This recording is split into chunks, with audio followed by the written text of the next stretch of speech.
podcast is part of the Sports Social Podcast Network. The same, either someone kicking or punching on the front or a mean face.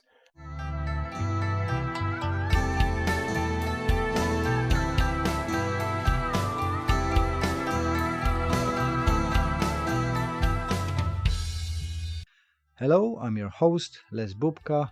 Welcome to Angus Black Belt, a podcast that focuses on karate, mental health, and everything in between.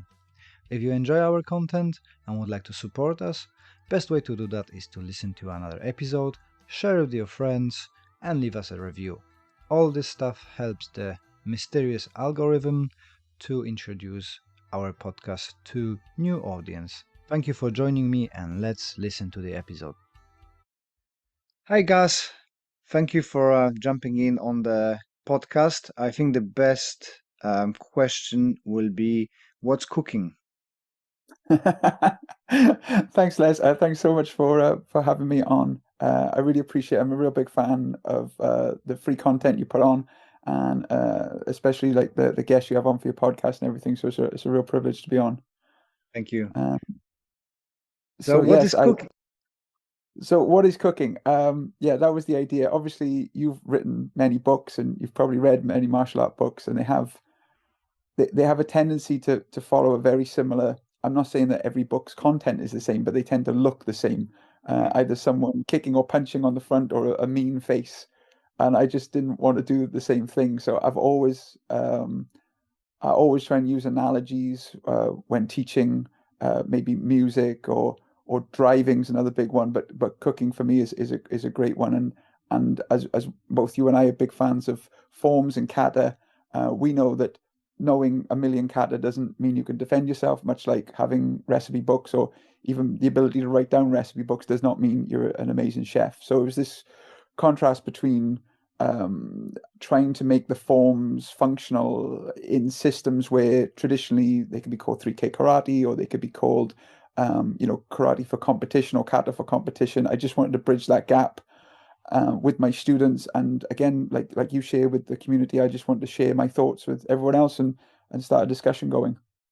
Amazing. Can we start from your background? I've been listening to you on a Kicking with Chris, I think, podcast.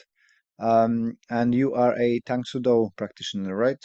So kind Yes. of Korean roots. Can you take us through how did you get involved in the martial arts and so on? Yeah, so when I was very young, my dad introduced me to a lot of martial art movies, the classics, Bruce Lee, Jackie Chan, Sonny Chiba, and I always wanted to bridge the gap to becoming a superhero, and I thought martial arts was the way to do it. Like Batman knew martial arts, so I was like, right, well, I need to learn martial arts. And when I was 5 or 6, I tried out at school, and I never mean to badmouth this school. I just know they weren't in gis and suits.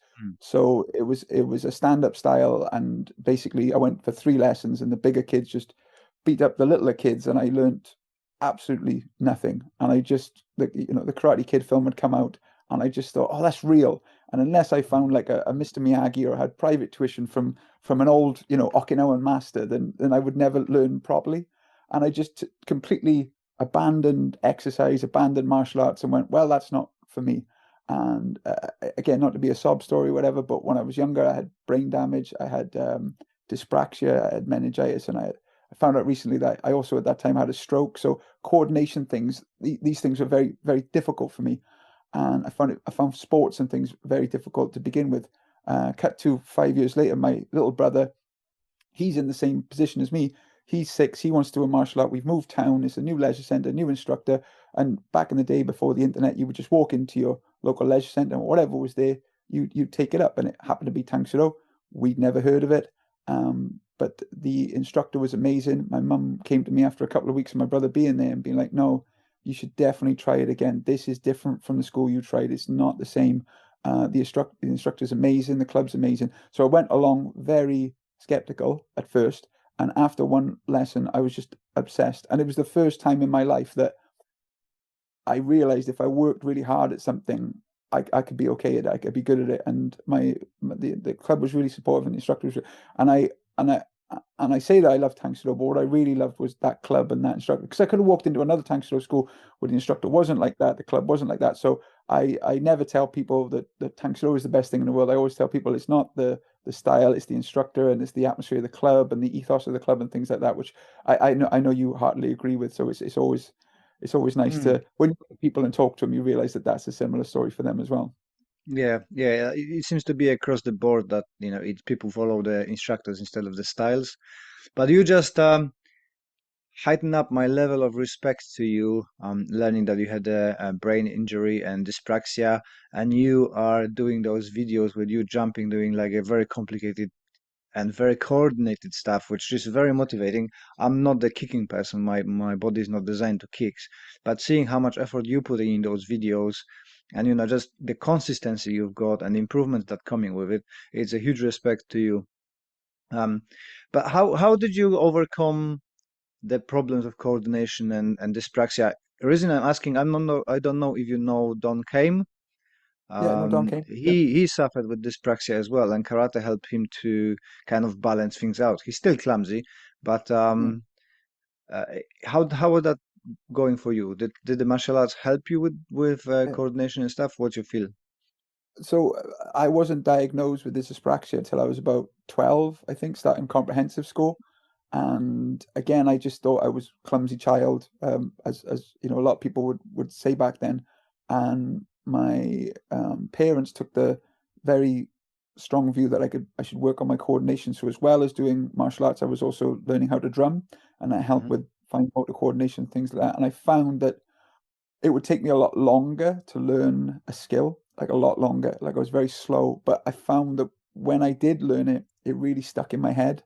And again, I tell all my kids that I teach that I'm not really teaching you how to punch and kick. I'm teaching you how to learn, Hmm. because if you can learn your individual way of learning, you're going to succeed in life. If you're constantly, and again, I think martial arts schools were a lot more guilty of this back in the day, but there was like this one size fits all. Why aren't you punching like everyone else? Why aren't you doing like everyone else?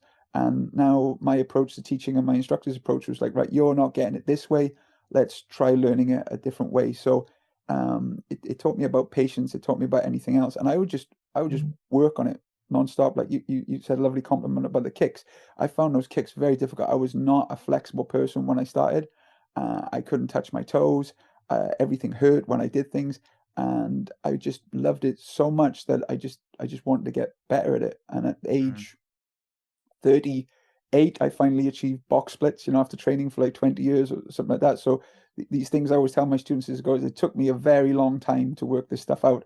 I'm trying to help you, whatever you want to do with your martial arts, I'm just trying to help you get there quicker and more efficiently and less painfully.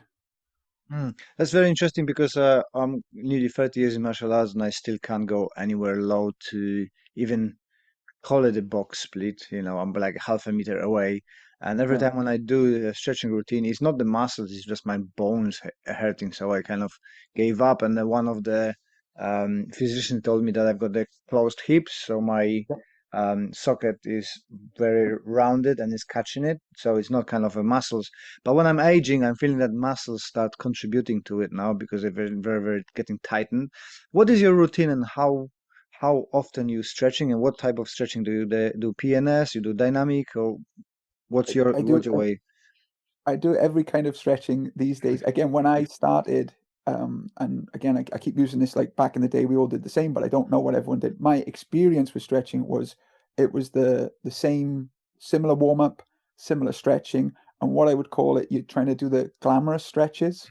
So like, touching your toes, front splits, forward folds, and things that look good but are not balanced. Like one of the things I say about Tang Soo Do is like the flag and the tiger, the yum yang is like balance. So for example, if you're lifting weights and you do your biceps, you need to do your triceps as well. Mm, And this is what I was saying. We were doing a lot of hip opening stretches, but we weren't doing the hip TLC, the things like mm, pigeon stretch and the glute stretches. So one of the things that I started doing about 10, maybe 12 years ago is I started doing yoga, because mm, I, like you, was constantly injured. I was just injured all the time.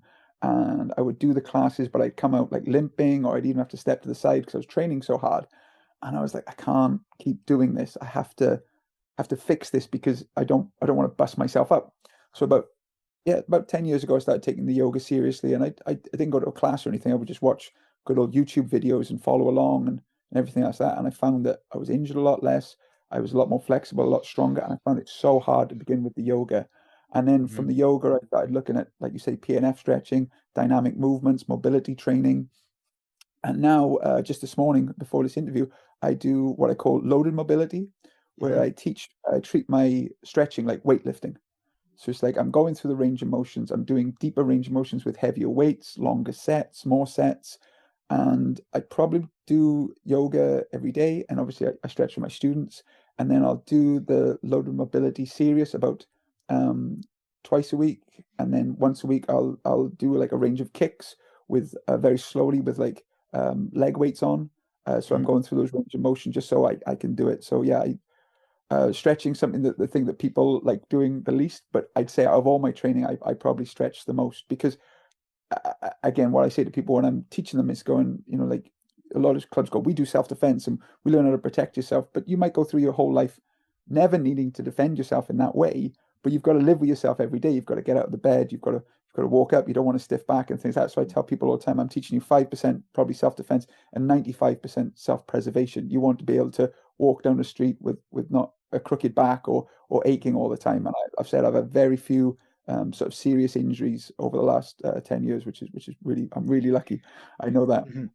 Funny you mentioned that because I love this. We actually been having seminar with Brian Bates yesterday, Saturday, and I was explaining, breaking break falls and rolls and flexibility, and actually exactly saying the same thing that martial arts you might use, but the ability to move you're gonna use definitely every day. That's a quote from my friend, badly translated from Polish to English. But I totally agree with you. You using your body every day. You might fight on the street once in 10, 20 years, but to get up from the toilet or from the bed, you're gonna have to use it every day, right? Before we're gonna go into the book, what was the impact of martial arts on your mental health? Was it positive or how that 100%. come about? I tell people all the time. I say like everything that is good has happened in my life is because of martial arts. Again, growing up, I had a very. I started martial arts when I was 13, so I was quite young. So growing up, I had a very happy childhood and things, but I had this very how can I put it, like introverted existence. Like I wouldn't really have many friends and I wouldn't put myself out there. I wouldn't like if there was a homework assignment, I try and do like the least amount of work possible to Hmm. just get it done so I could go back to whatever I was into at the time. And basically um it changed in the fact that I started making friends, I started going out. You know, I tell people I went to university because of martial arts. I learned how to drive because of martial arts. I was more confident. I'd stick up for myself. I'd speak out. So it's all these what they call like secondary skills or sort of outside skills that started to grow, and especially the confidence thing. I'm always telling people that especially for kids and people like you say with like um, mental health issues, that if you can be confident, if you can strive to do the things that you want to do, you'll be a lot happier. Whereas if you're scared of doing everything, if you're worried about every little thing, you've got a very um, sort of narrow existence where you're not even trying things. Martial arts taught me that I could try things and fail, and it was okay, and not to worry about what people thought of you. All these great things that I know you sort of preach all the time, and all the best martial artists do. But the martial arts for me changed the way I think and the way I handle things. Like the best thing that I tell people is that martial arts is very hard and it builds character, and you don't think you're going to make it. And I say to people all the time, I go like, I feel like I could do anything because I've done this grading, or I've fought 100 people in a marathon, or I've trained this long. It's so transformative. I always say to people, if I could bottle the feeling I have after a class into like a small like shot of a drink, I'd be a millionaire. Like if people could take that drink after a very good martial arts session, I could sell it just to anyone. I'd be the richest person in the world, because there is no feeling that I've ever had like it, like that you feel. Hmm. It's different from exercise, it's different from anything else. And again, maybe people don't feel the same way, but that's how I feel about it. Awesome. Yeah, I think it is because you're incorporating both mind and body, and you're so occupied with not being punched in the face. There's now no room for thinking about anything else, and it just gives that relief both for body and both for mind. Going into the book, where did the idea come from? So again, I was in an association that many people are into. We're saying we did the forms, you did these things called one steps, and then you did sparring, Mhm. and they wouldn't really connect with each other. And then my second instructor started to show us what the moves were. And I became fascinated with this, and I was always asking him more and more questions. I was like, and this move, what does this move do? And he'd tell me, and we test it out, and I go, I love this. And I always wanted more from him. I was always asking him for more, more, more. And he kept saying, like concentrate on your basics, concentrate. I'll show you later. I'll show you later. I'll show you later. And I'd be like, great, I'll just keep training and he'll show me. And then he stopped training and stopped being my instructor. And then I was lost. And I was like, oh, I was on this path. I was really enjoying it.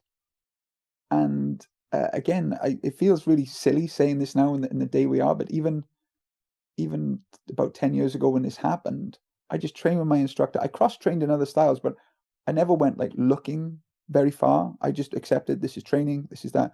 And then when he retired and I was kind of on my own, I went, I need to find more of this. And the first thing, the thing my instructor was teaching me was this thing he's called Nahanchi fighting. And that's the first thing I typed into YouTube once he retired. I was like, I need to find out someone else who does this Nahanchi fighting. And that's when I found Ian Abernathy. And that's when I started listening to his podcast and going to his seminars. And even though he did karate and I did Tang Soo Do, it just all fit. And I just would explore the movements and I'd say to myself, well, I want to know what every move in the form could be. And I want to test it out. So in my club, even though my association wasn't doing it, because I was very lucky at the time I had my own studio and I had a bunch of senior students who were coming up, we'd go like, let's try this move, let's try that. And then I'd be doing it in other systems. So I'd go to like a Filipino like stick defense class and they'd be doing a movement where they grab the arm and they chop in the throat and I go like that's middle chop and I'd started to see these things all the time, and I go like it's all connected. And I always say this, but I love Jesse Ancamp's analogy of saying we're all at the bottom of a mountain, and when we're so low at the mountain, we can't see the top of the mountain. As we get up, we start to see other people climbing up, and we start to see other stars, and we get to the top of the mountain, we realize it's all the same. Which obviously I know you know this, but it just came from that journey. So when it came to in my old association for your fourth Dan Masters test, you had to write a 20,000 word thesis. And I don't know what people wrote about. I just heard stories about some people would go like, God, it's a drag. I got to write 20,000 words. And they kind of force themselves to do it. And they'd write it about stuff like injuries or they'd write it some like a policy. And I'd go like, that seems really boring. So when I wrote my thesis, I was like, well, let's write it on what I'd been exploring. And basically, let's not do the one steps and let's do applications based on the five. I don't know if we call them Pinan or Heian, but we call them Pyong forms, the peace and safety forms.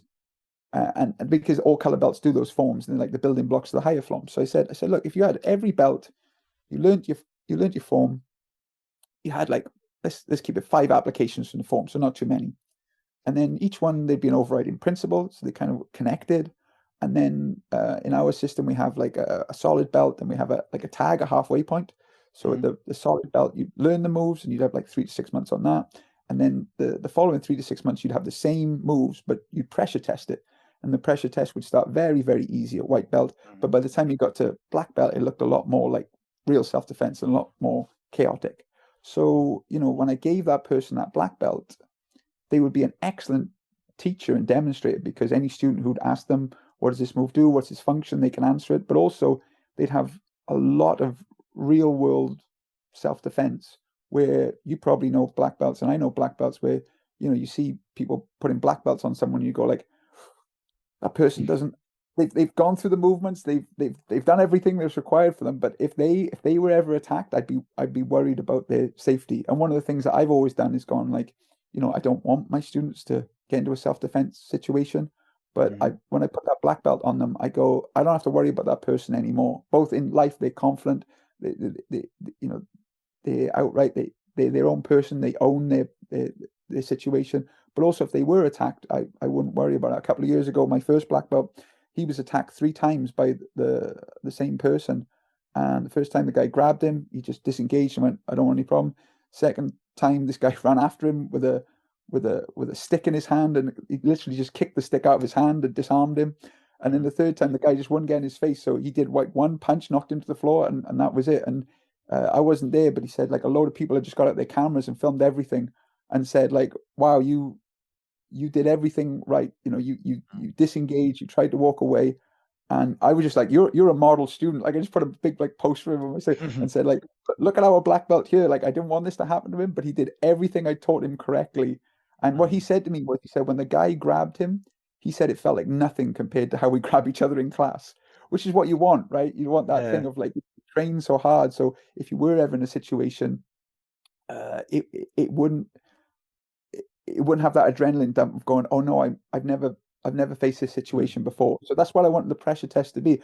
You know, I don't want to kill off white belts, but I don't want to give black belts, you know, the black belt for doing exactly what they did when they were white belt. I want it to get progressively harder. So it was taking these ideas that obviously I know you know, because I've seen you at Abernathy seminars, that we all know, and structuring them into a solid syllabus that could go alongside the forms that they were learning at the belt anyway. So you get your new form, and then you get these applications that match the form. Not that you get your form and then you learn these like 15 one steps that seem random and just like more things to memorize.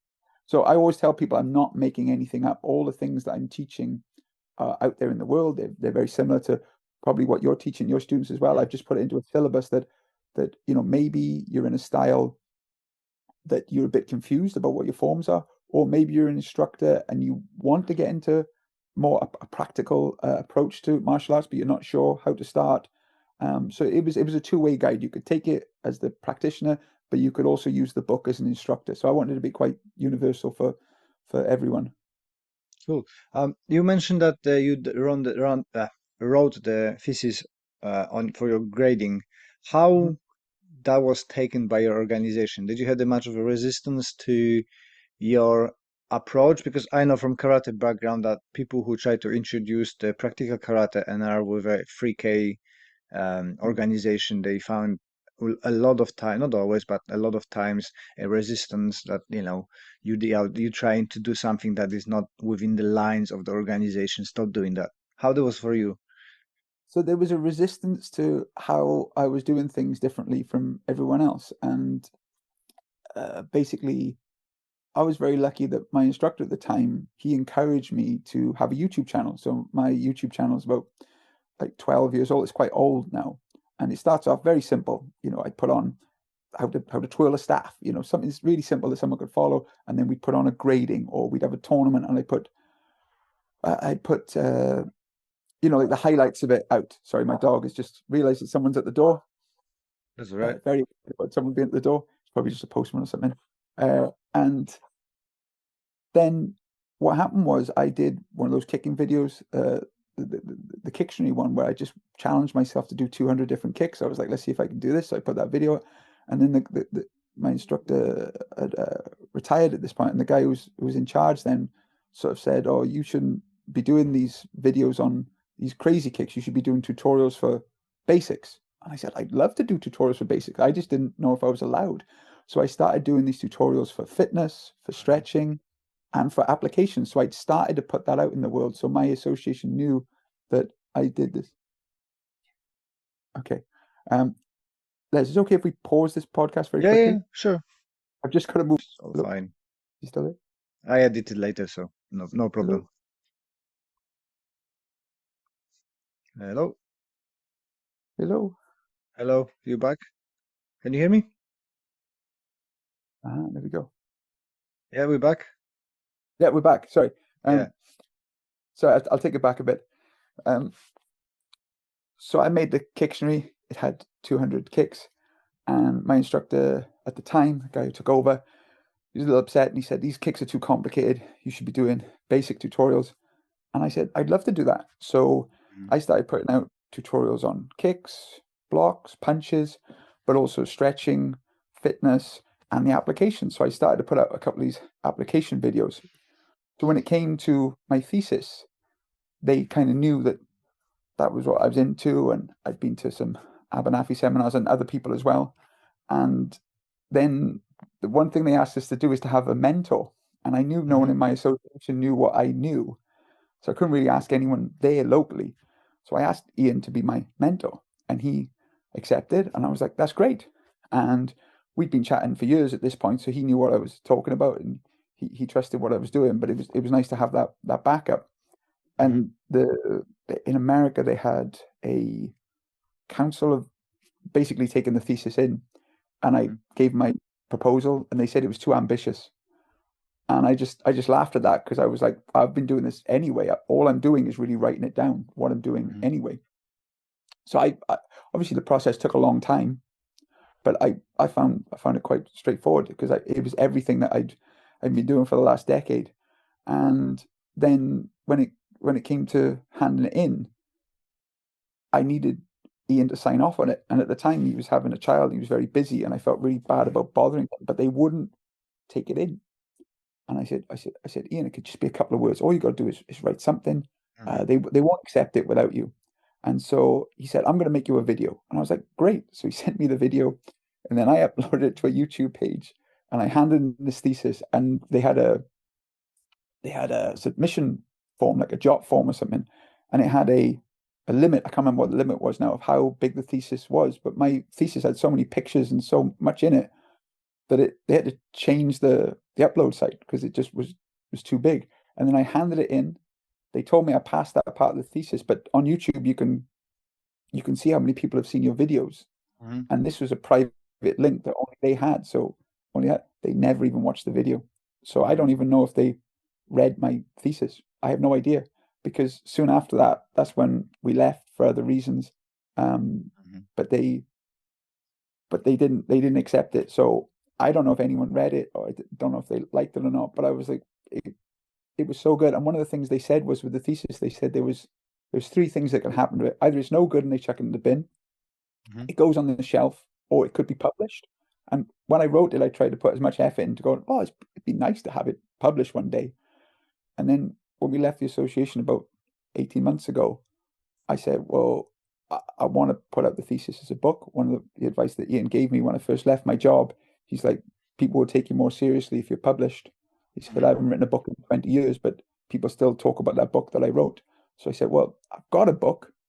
And again, I know I do a lot of work with autism. The book I want to write about is the work I do with autism. But I was like, I better write a book about my martial arts first before I do this second book. So that's the idea for the second book.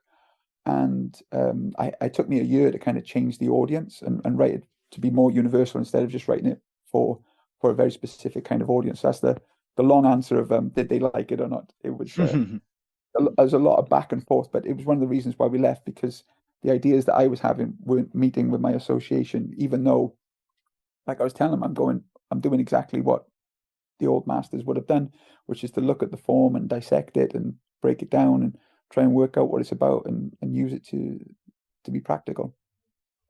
Awesome. Do you got pictures of the techniques as well in your book, or is it just a frame, or how did you I tried structure to it? make it very, very interactive, because I realize that different people learn different ways. Some people like to they read the words and then they can imagine in their head. Other people like to look at the pictures. But one of the things that I've done that other people, I haven't read every martial art book, but one of the things that I've done that people have told me is quite unique from the books they've read is every chapter has a QR code. So you can actually go to a link and watch the video to see the movements in motion. And I found it's been very useful trying to describe and get over the pressure test, because as you know, pressure tests are chaos, and you can't really show pressure tests in pictures. It would just look like chaos. So the videos have been very useful in showing how it goes from a very simple pressure test. I think the white belt one is they just grab you and they put a bit of resistance into the end one where they're really going after you. And the videos have been very useful for that. So I've tried to make it as interactive as possible for everyone. Again, because I know that people learn differently and people have different ways of taking in information. That's a huge amount of work to have a video for every chapter.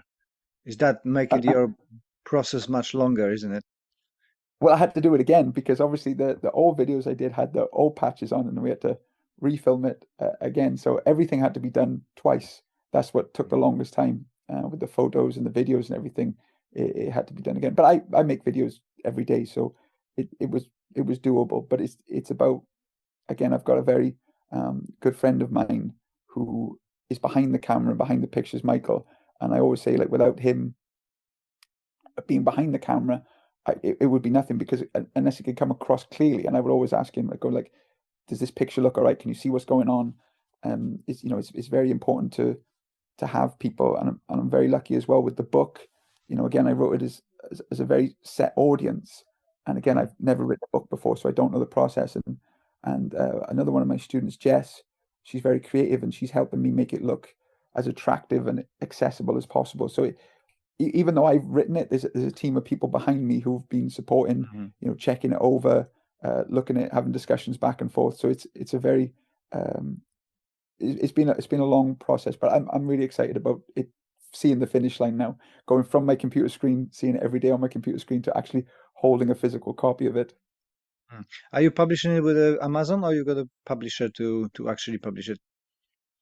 So I know you do yours through Amazon, and I looked into that as well, but I found a local printing company who prints my friend's magazine, and they're going to do a small run for me. So this is why I'm doing pre-sales, to find out how many I should get printed before May.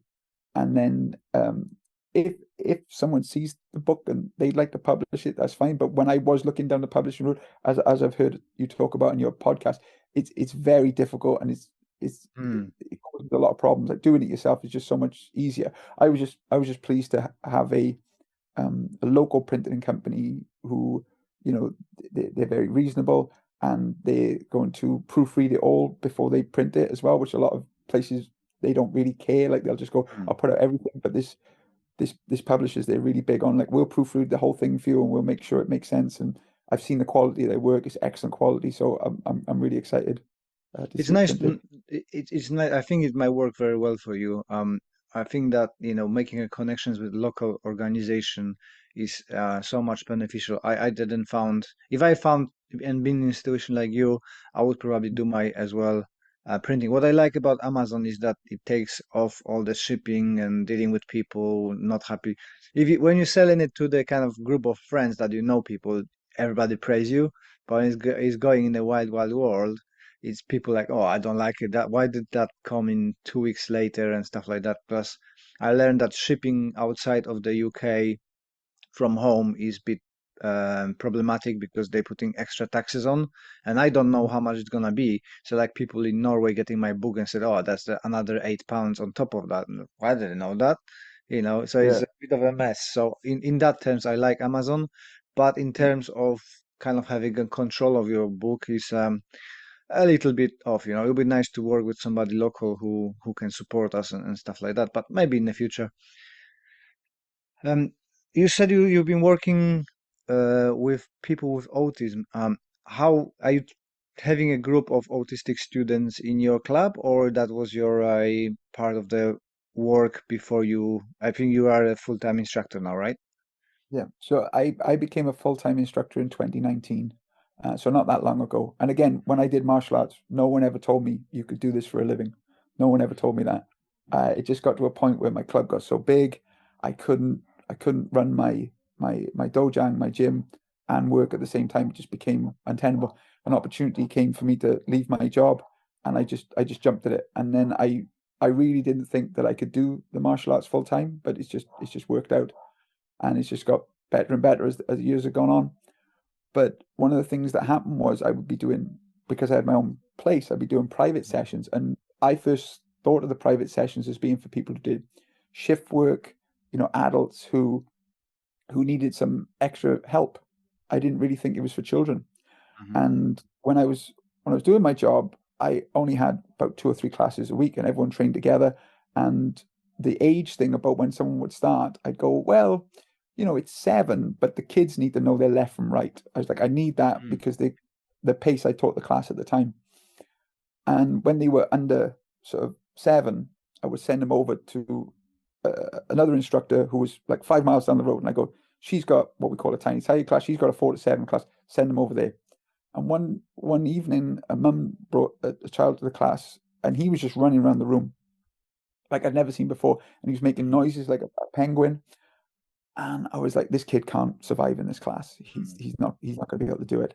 And then when I was about to make the speech to her, like, you need to send him to this younger class. She was like, he's 8. He's too old for that class.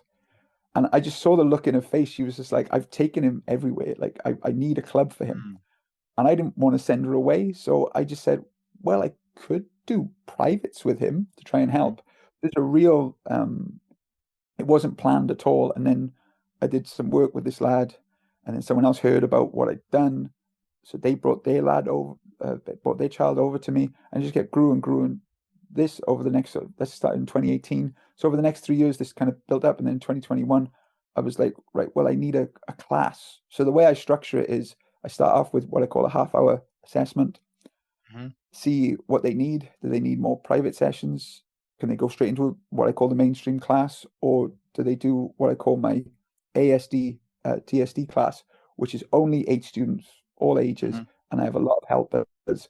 And it's done at this pace where, everything's quiet, everything's slow, very patient. But what I would say is all the students who have stayed with me, massive success. So I often talk about, in my videos, I often talk about one of my first students who started with me, Daniel. When he came to me, he tried a class. He's running around screaming, couldn't do it. He did my one-to-one sessions. He progressed to a smaller class. And then he came to the mainstream classes. He came to seminars. He entered tournaments.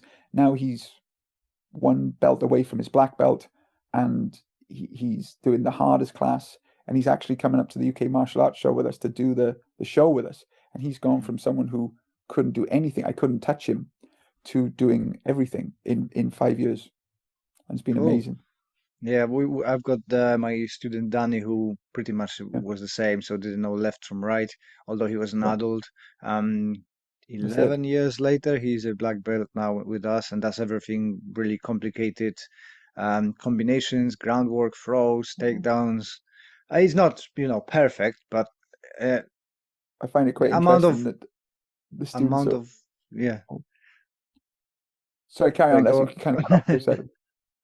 Yeah, so he put up so much, such a huge amount of work that he fully deserves that black belt, and he can handle himself, I believe. So it is great to see that other people do that kind of work as well, and working with those people, because it's so easy to, like you said, that lady came in and said, "Oh, I've been everywhere." It's so many people just refuse to put their hard work into um, helping those people. Yeah, I find it very rewarding. And again, one of the things is that a lot of people tell me is there aren't a lot of people doing what I'm doing.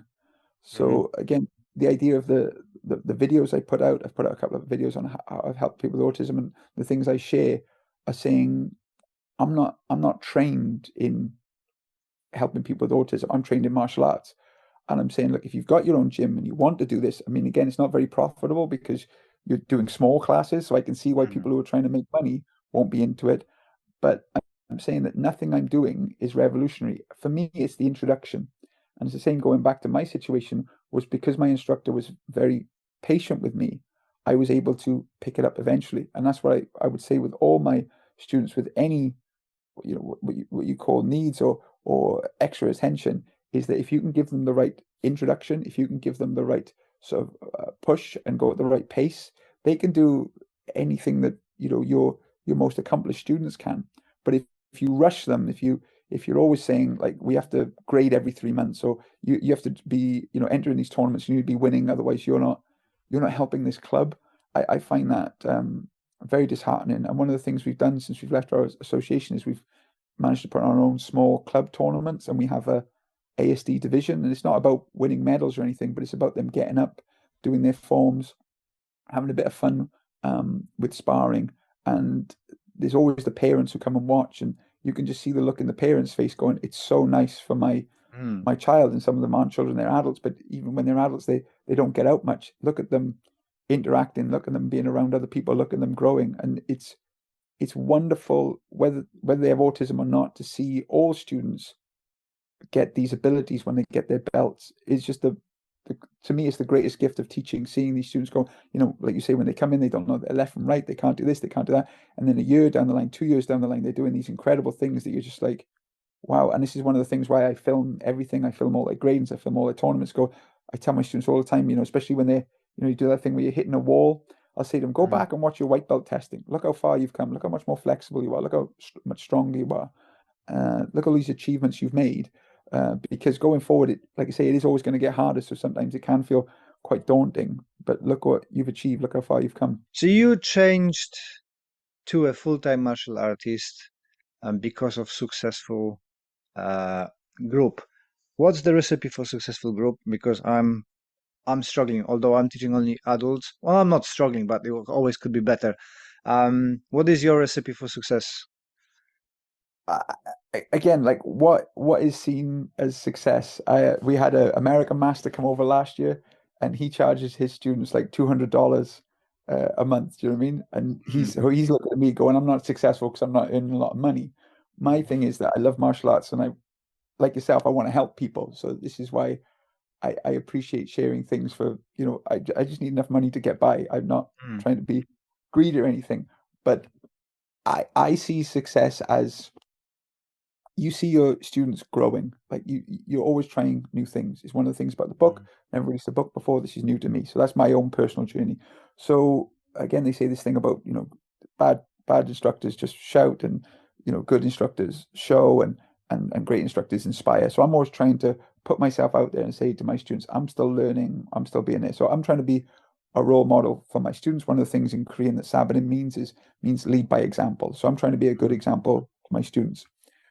In terms of growing your class or making your classes bigger, it's very hard. For example, tell me a number that you'd like to get for your club. So my goal for this year is to have a 50 adults training. I'm at 35. Okay, that's good. That's not far off at all. So what I found was it's very difficult to get 50 people training together, if that makes sense. And as a teacher, like it's one of the things that Ian says about Germany. He said, he'll go over to Germany and there's like over 120 people at a seminar, which is great, but he can't get round to everyone. So my dojang is very small. You can fit comfortably about 24, 25 people in there. But after that, it gets really crowded. And I can't, in an hour and a half, 2 hours, I can't get round everyone. So one of the best advices I had from this guy called Gordon Bircham was, instead of trying to get lots of clubs of 50, try and get small clubs of 20. So, for example, I do teach kids, so I have a tiny tiger program that's about 25 students. And that's 4 to 7 year olds. Then I have an 8 to 12-year-old program that has about 25 students, and then we have the autism program that has about 16 students. I have a adult junior class that's about 20 students, and I have a senior student that has 20 students, and I have a very advanced sort of black belt level that has 20 students. See what I mean? So I'm not trying to get like 200 students all in the same building at once. I'm doing lots of small classes, but you're teaching all the time. That's the problem. Like I teach a lot. But I have instructors as well who help me. So they take classes as well. So we have about 5 instructors now, and we've just started to have our second sort of satellite club in another town. So that's just started last year, and now they have 10 students. So it's growing small groups and then building them up. And when the group becomes too big, you go, right, well, this group's too big, we're going to do this twice a week. The main thing is that especially if I find adults coming in, adults will look for any excuse not to walk through the door. So they'll say they're too old, or they say they're out of shape, or they'll tell. I'm always trying to take away those excuses, and I just want them to try a class. If they come in and try the class and they don't like it, they don't love it, that's fine. They've tried it. But when people tell me like, "Oh, I'm not going to give it a go," that's it. And one of the things that we do a lot, and I'm really proud of, is my club, what Tang Soo Do always been about families training together. I always have this pitch that parents who bring their kids in and go like, look, you'll go out for your kids, like you'll go to a fun fair and the kids are having fun and you're not having fun. Or you'll take your kids out for a meal where you're having fun and they're not having fun. I was like, how many activities do you do where all of you, the whole family, are having the same amount of fun or enjoying it as much? And I say, when I have families training together, they always tell me, they say, we love training together. We love that. So I know you like to teach adults, but maybe you could have a way of like like a day of your your adults who are training with you bring their kids with them and see what it's like to because you would double your student base just the adults bringing their kids. It's just and I know as well, when Ian would talk about kids classes, or probably what you think about kids classes, you just imagine kids running around the room being maniacs. But my kids No, classes, I'm well, just not yeah, into teaching kids. I don't. yeah, I think one of the reasons why I'm more into teaching elderly. So I've got several clubs. Like it's not 50 people in one club, right? We've got 15 here, 15 here, that's it. and there's loads of groups for kids. There's every karate school, every school here. I've got a karate or taekwondo or something, but there's not many things for elderly. They can come in, have a community, do some exercises. So I kind of branch out to that side because I just get on better with that group. As somebody said, I'm older inside than I look. And then I've got that elderly aura apparently, so I just enjoy that better. So it's a kind of on purpose decision to go that route and find and carve stuff. That's totally fine. But that's the biggest thing. Adults will look for an excuse. You try and take that excuse away from them and get them into the class. And again, once they do it, especially the people who will give you that excuse saying I was too old for this, 6 months later they'll tell you I feel amazing now. I've lost so much weight. I had this crick in my back, it's gone. We had one lady who came in, she had really bad arthritis and she said it went with the training. We had another guy who was like 28 stone. In 6 months he lost 10 stone. There's so many Mm. stories I've seen of people who've come in saying that excuse to me at the start, and after they've trained for a bit, they go, I feel amazing. So I always say that martial arts brings out the kid in you anyway. I go like, Mm. like it keeps you young, it keeps you youthful, doing this thing. So again, is what you consider success is you, but I think you could easily increase from 35 to 50. That's Mm. fine. One of the things that helped us was running these 4-week courses. And again, it's because you think about like someone who's in their 40s, they come into the class, they stood next to like a 12-year-old, the 12-year-old's doing all these amazing moves and they find it Mm. really awkward. They can feel embarrassed.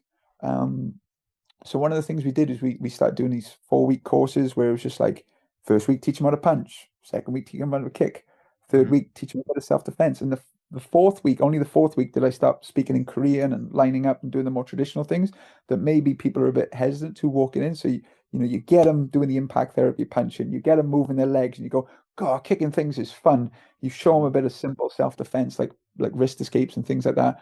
And then the fourth class, you put it all together and you go, that's it. That's what white belts do. And then they go, oh, I can do this. And then they sign up and then they fall in love with it. So that's another thing that I've done in the past that's really helped to get over that anxiety of going like, yeah, I don't want to come into a class and look like I don't know what I'm doing. So yeah, we're always trying to make it easy for people. We have a ladies only class. We do that as well. That's one thing we've had before is like ladies going like don't really feel comfortable working with guys, and then eventually they once they know the moves and once they know the routines, they don't care about working with guys. There's that. But there's lots of ways, but I'm happy to anything I know, I'm happy to share with you. And if it works for you, that's Thank you. great. If it doesn't, no offense taken. It's Mm. just what works for me, maybe not work for someone else. How difficult was to make that change, stepping into a being full-time instructor and losing that let's say safety net of a being employed and have that wage coming in every month, and now you don't know tomorrow nobody might turn up and Yeah. Again, like a lot of people told me, because I was teaching in a college, I had a very stable job. I was on a very Mm. good income. I could have kept doing this. But one of the things that was heartbreaking for me was I was seeing my martial arts students boom, boom, boom, boom, going up and Mm. up and up.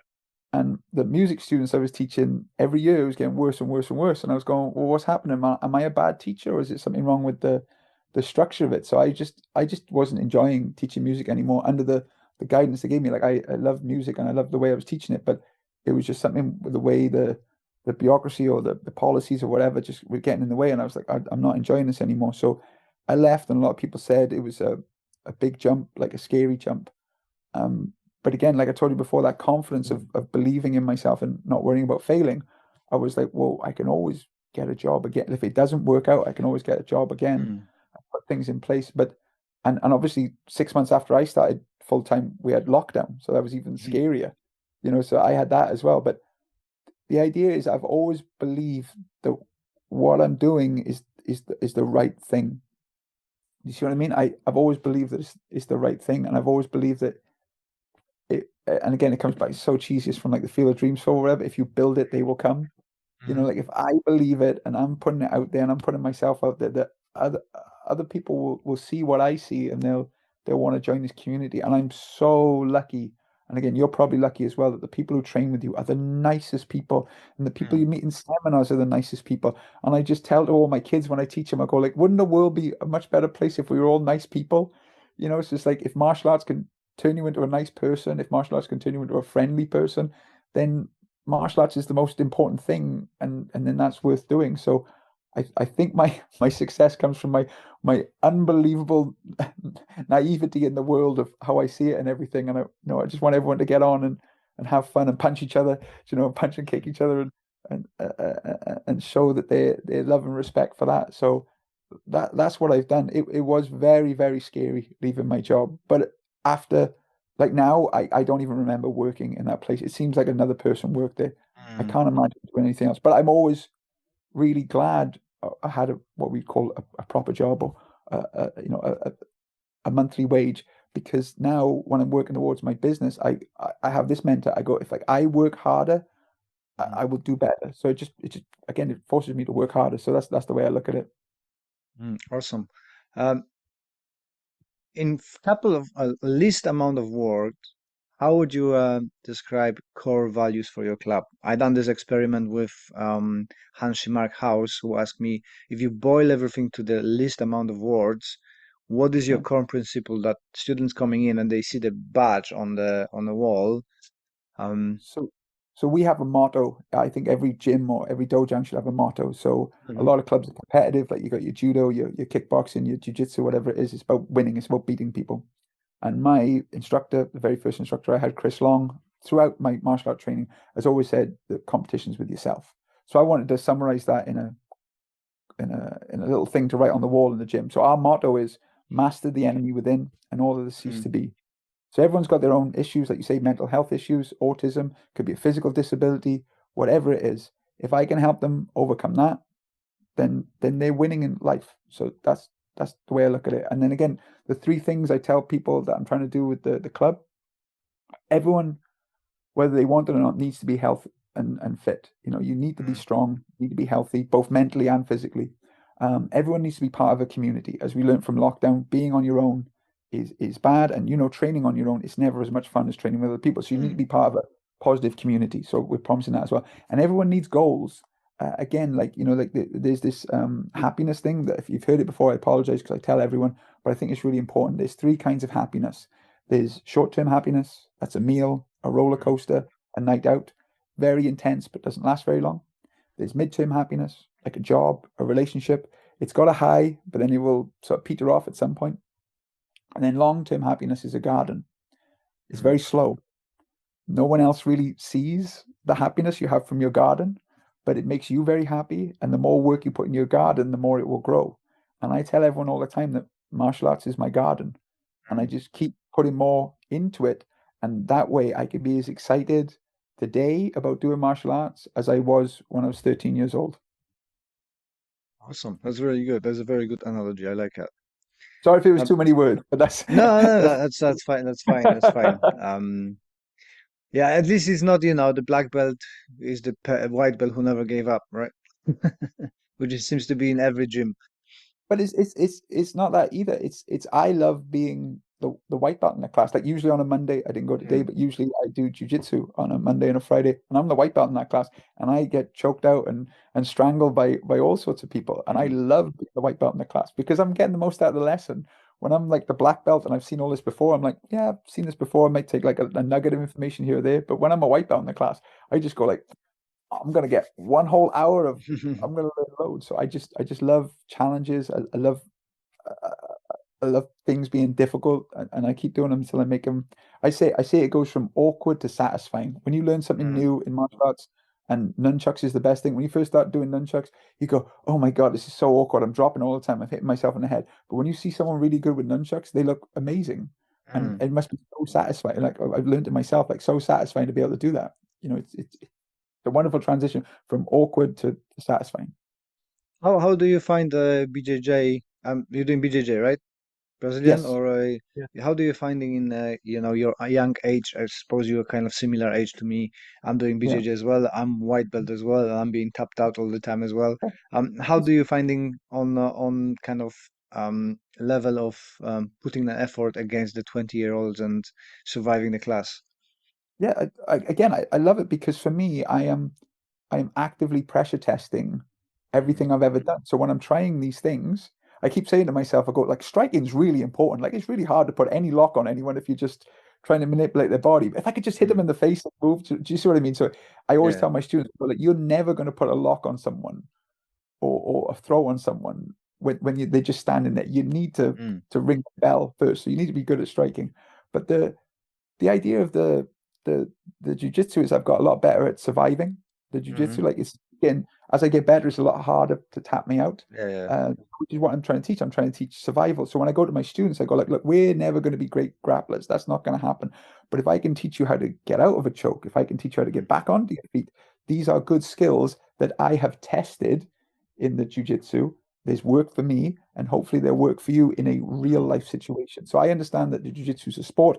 All those guys are training to win competitions. I was lucky enough to try a jiu-jitsu competition last year, which is something I never thought I'd do. So that was fun, and I'm trying to do one a year now. I'm going to do one a year just to see how it goes. But again, I love it being so different from what I've done for the past 30 years in terms of striking. And when I do see a connection, like when I see like a move that is from a form that they're doing on the floor that they don't know anything about the form, that always makes me yeah. smile. And I go, like, that's that move. Like, keep real quiet. That's that move that I've learned. They're doing it. They're doing the move. Like Mhm. sometimes my jiu-jitsu instructor, he'll say that he's not he's the least martial arty person. So he'll move his arm across like that and he goes, Gus, what's this called? And I go, that's an out to in block. He's right, guys, we're Mm, all doing an out to in block to move their arm across. Like that he doesn't care about the name or anything. He just wants to be mm. functional. So Yeah, it's complete we've got. opposite of the way I was trained. Yeah, one of our well, the main coach in the academy I am with is other day we've been doing some takedowns and said, do it like Les would do it in Sanchin, do it Yeah. like it's like, oh, you Yeah. know something. I'm impressed. But there we go. That's it's the opposite. Like again, they're taking the move of like they come up with the move, they make it work, and then they need to have a name for it. Mm. That's And what a then we form go is. from karate and we've got the name for it. We got the name for it, but we don't know where the name came from or why the name was there. So again, it for me, it's the circular nature of the martial arts. They're doing the Mm, same thing, but they're testing it first and then saying we've got a name and a drill and a principle for it. Whereas we're going, we've got a name for it. All right, let's come up with a drill for it. Has it got a principle? Let's pressure test it. So mm, it's a circular thing. I mean, it's not one, two, three, four. It's circular. You can do it in any order, but it's beautiful. I love it. mm. What's the future holds for your club, for your books? What's the plan? Again, I never think that far ahead. Like I tell people all the time that I fall into everything. Even writing the book, I didn't plan to do it. It just happened. So it's all that. Like I said, the plan is that I would love to help more people Mm, with helping people with autism because I've seen so many parents who are literally thanking my hand saying, "Oh, my little." Again, I'll just use Daniel because I've mentioned him previously. But Daniel, we'd go out on holiday and he wouldn't play with his cousins. Now he plays with his cousins. Daniel wouldn't sit in assembly. Now he sits in assembly. Daniel's doing really well in school. And it's not just Daniel. I'm just using this as an example. But people would tell me it's changed their lives. Like if I can help more people change their lives to have better lives, then everything I'm doing is worth doing. It's like you've said before, if you can help one person, mm, it's worth doing. And this is about yeah. putting the book out there. It's throwing my hat into the ring and trying to help people who aren't in my immediate area. Because people Mm, all, always tell me, especially with the autism, go, man, it'd be great if your club was in Bristol or your club was in Cardiff or wherever, like just out of reach of being worth traveling mm, to me. They'll say that to me. So if I can write a book or help an instructor set it up, I would love to do that. I'd love to help more people through martial arts as it's helped me. awesome. Where people can find your book, and where can they pre-order the book? You're not At selling the it yet. moment, they can pre-order it from my website. The next Mm-hmm. stage now is that I plan to put it on a site like Amazon, so people can organically search for it. Like just type in Tang Soo Do and then find my books.